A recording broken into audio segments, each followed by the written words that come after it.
What's going on, guys? Welcome back to my channel. Unfortunately, there is no Blu-ray trip today because we did get some snow last night. I wanted to play it safe, so I stayed home. But no worries, I still have a video for you. Just had to rearrange my schedule around just a little bit.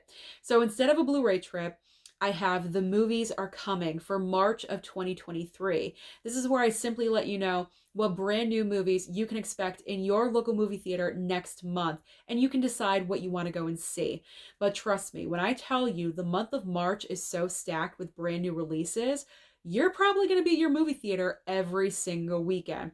So let's get started talking about March 3rd with Creed 3, the latest installment of the Creed franchise, which is obviously a spinoff from the Rocky franchise. I'm really looking forward to this movie. I enjoy the Creed films. I think they're highly entertaining and very consistent. Now, this is starring, again, Michael B. Jordan, also Tessa Thompson. Jonathan Majors is joining the cast as a newest member, kind of like a villain part, I guess, or adversary.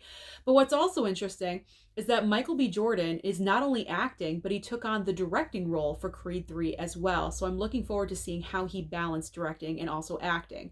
Now, there is one negative aspect about Creed 3.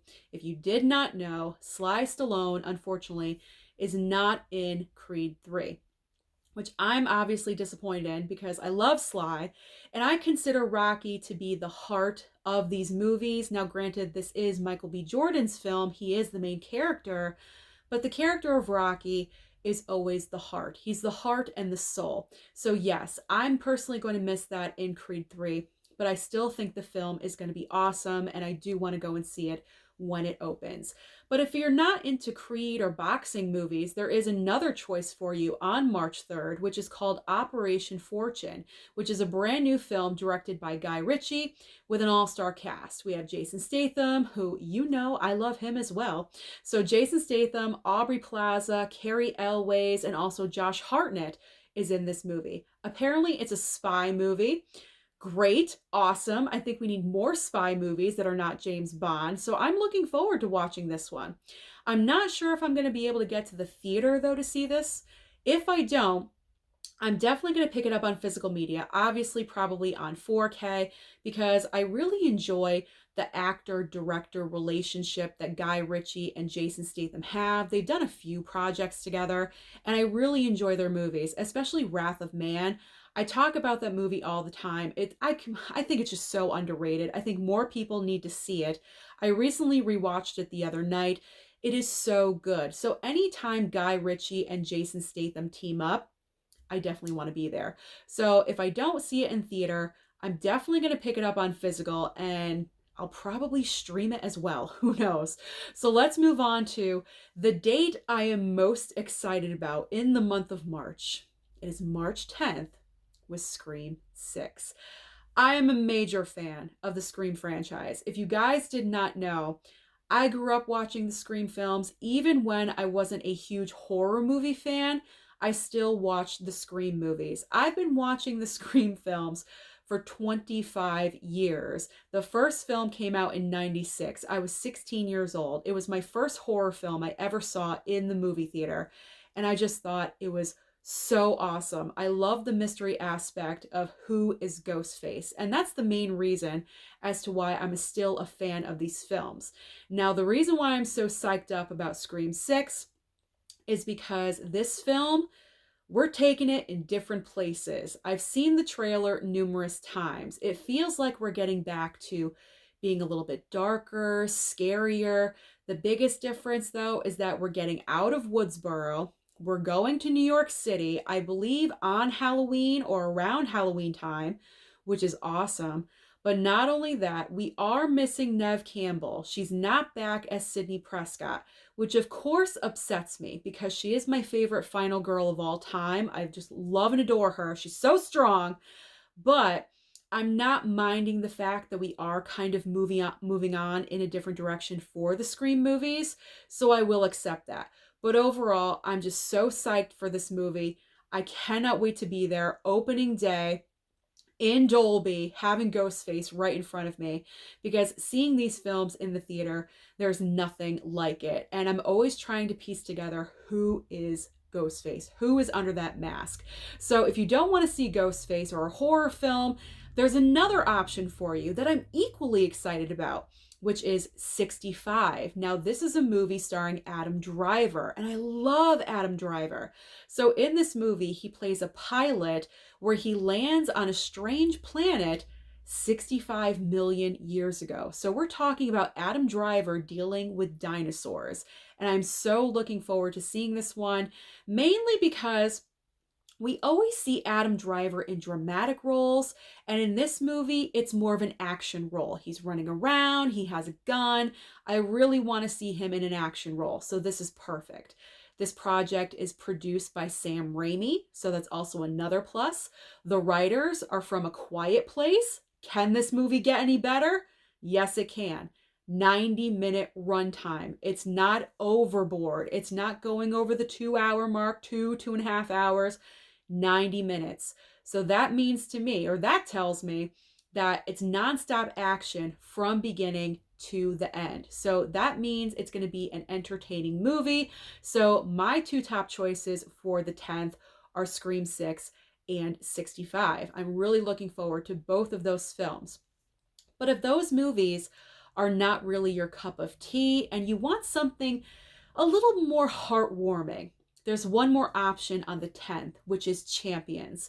Champions is starring Woody Harrelson.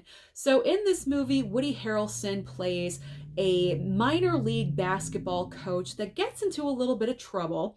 He has to go to court for some reason. I don't really know why, but he's court ordered to become a basketball coach for people with intellectual disabilities. And this movie probably goes into the direction of they're difficult to work with, and Woody Harrelson is a crank, but then they come together. There's probably a big game at the very end. Do they win? Do they not?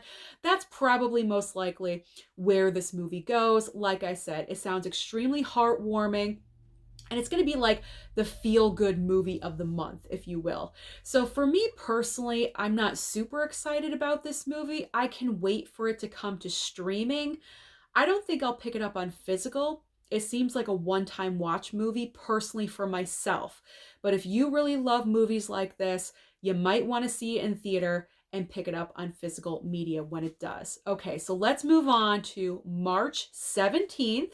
We have a major movie and a smaller movie. So the major movie is obviously Shazam, Fury of the Gods. Now, I do have to be honest, I'm not overly thrilled to go and see the Shazam movie.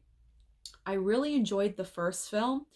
However, knowing how James Gunn is going in a different direction with the entire DCEU, DCU, whatever they call it now, the entire DC universe in general, he's just switching everything up. So it's very difficult for me to get excited about Shazam or say Aquaman 2 because these characters are probably not going to exist in the future. So I'm just forewarning you guys about that. If you were not aware of that already, I'm sure the majority of you out there are aware of that, but that's my personal feelings. I've seen the trailer for Shazam just one time. It doesn't really encourage me to go to the theater to see it. I'm not in a rush to see Shazam. It looks okay. It doesn't look something like, wow, I need to go and see that movie right away. So if the month of April is kind of lackluster for brand new releases, then maybe that's when I'll go and see Shazam. But because the month of March, as I've stated, is so stacked with other big new releases, I might have to shuffle things around a little bit. Maybe I'll go and see Operation Fortune on the 17th instead of Shazam. I don't know. But I'm just not jonesing to go and see the Shazam sequel, unfortunately. I don't know. Am I over superheroes? God, I hope not. All right, so the other option for the 17th is called Inside with Willem Dafoe. Now, this is a movie I have seen no marketing, no advertising for. There is a poster at my local movie theater, and the reason why I bring it up is because I saw this film on my AMC app. Other than that, I wouldn't have known that this movie was existing. So the basic plot line of Inside is Willem Dafoe is an art thief, And his latest job doesn't really go according to plan, so he's kind of holed up in his penthouse, and he has to get kind of creative on how he survives. So the entire plot line sounds pretty interesting and intriguing, but I don't know if I want to go and see this. I don't know. I don't know if it garners going to the theater and actually seeing it. It might seem more like a streaming movie, but that's personally for myself. So the 17th is kind of like the weakest weekend, I would say, out of March, but no worries because the 24th, we are back with John Wick Chapter 4. I didn't mean to quote John Wick when I said that. That was totally not intentional. So, yes, John Wick Chapter 4 is back March 24th. I know so many people are so excited about this film finally releasing, myself included. The John Wick movies are just so much fun. They're awesome. They're entertaining. Just knowing that Keanu Reeves does about 95% of his own stunts, you gotta respect that. It's like him and Tom Cruise, man. Like, they want to make sure that their work is as accurate as possible.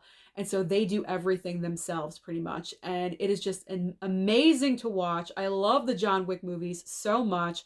And there's nothing like seeing them in the theater with a crowd. So I am definitely going to see John Wick Chapter 4. The only negative possible with this movie is the runtime, because the runtime is like 2 hours and 45 minutes.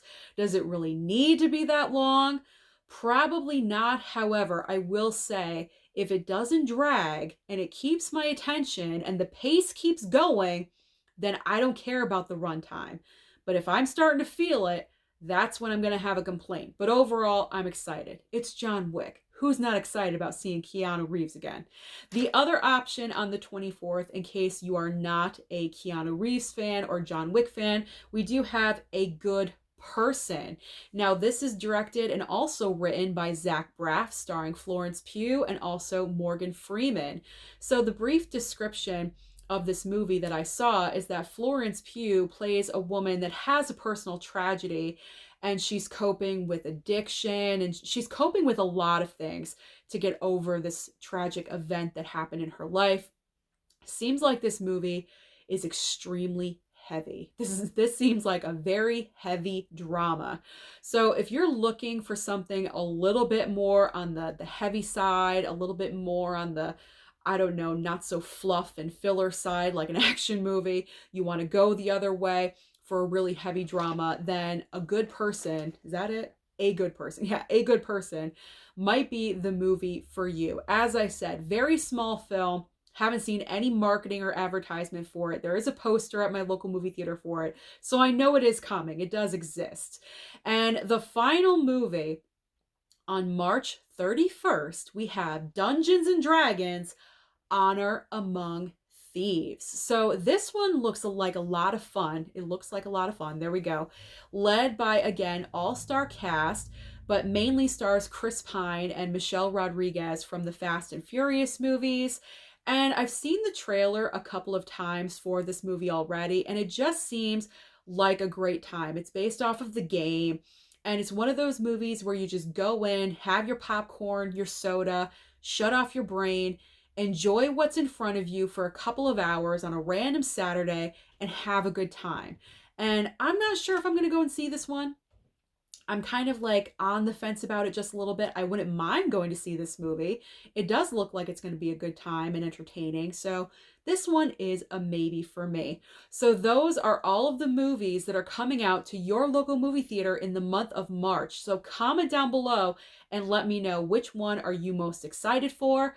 Don't forget to like and subscribe before you leave, and I'll see you next time.